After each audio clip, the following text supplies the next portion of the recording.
me tell you now. This story ends in tragedy.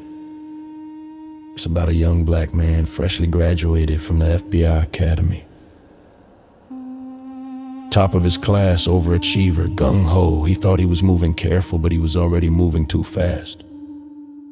Confused, without knowing it.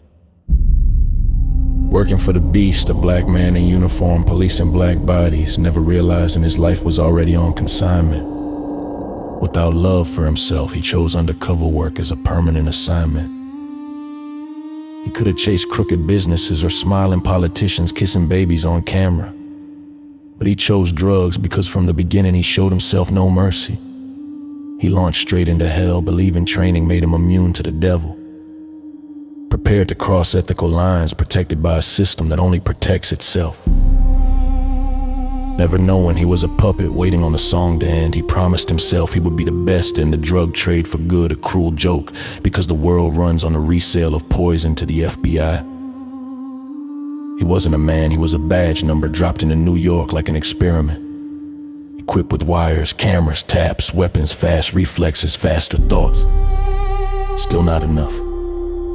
His plan was invisibility, a mirage to orbit the cartel without touching the product, to get close to the boss like blood.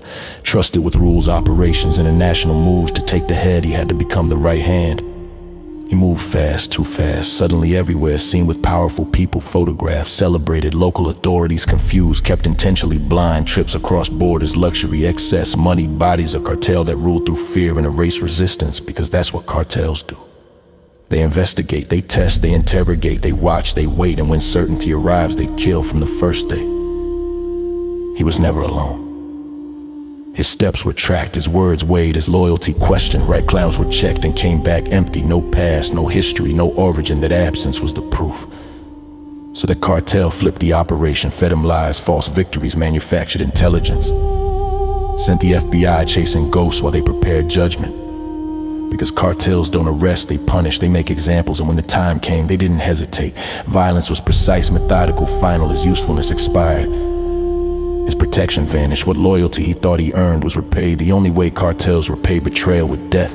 His body was discarded like waste, thrown into open water to erase the problem. 7 weeks later, the ocean returned him, and the madness didn't stop there.